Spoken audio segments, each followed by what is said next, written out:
내년부터 영아를 둔 부모들에 대한 부모 급여가 도입됩니다. 또 MRI와 초음파 등에 대한 보험 적용이 까다로워지게 돼서 비용 부담이 커질 것으로 보입니다. 오늘 있었던 보건복지부의 새 정부 업무 보고 내용 자세히 알아봅니다. 임종윤 기자. 네, 임종일입니다. 우선 부모급여는 내년부터 도입이 되는 거죠? 그렇습니다.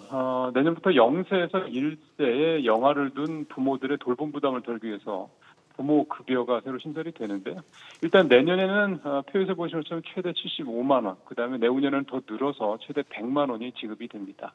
이 밖에도 긴급복지제도 지원금이 현재 4인 기준 130만 원인 게 154만 원으로 인상이 되고요.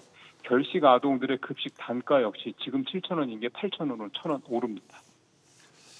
또 MRI와 초음파 검사 비용 부담이 늘 수 있다는 얘기도 있는데 이건 어떤 배경이 있습니까? 예, 정부가 이 과잉 의료에 대한 논란이 일고 있는 MRI와 초음파 검사 등에 대한 보험 적용을 철저히 재평가하겠다는 것 때문에 그렇게 얘기가 되는 건데요.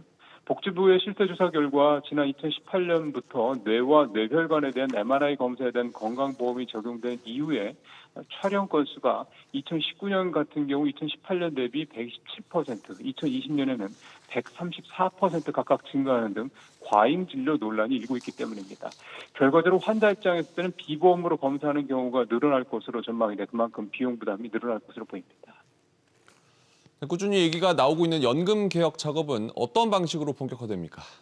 일단 이달 중에 재정 계산에 들어가서 그 결과가 나오는 대로 국회 연금개혁특위의 모수개혁 방안과 함께 본격 추진이 될 예정입니다. 다만 대통령의 공약상이었던 국민연금과 공무원연금 간의 이 통합 합병권은 국회에서 맡기로 해서요. 이번 정부 내에서는 여소야대 전국 특성상 결론을 내리기가 쉽지 않아 보입니다.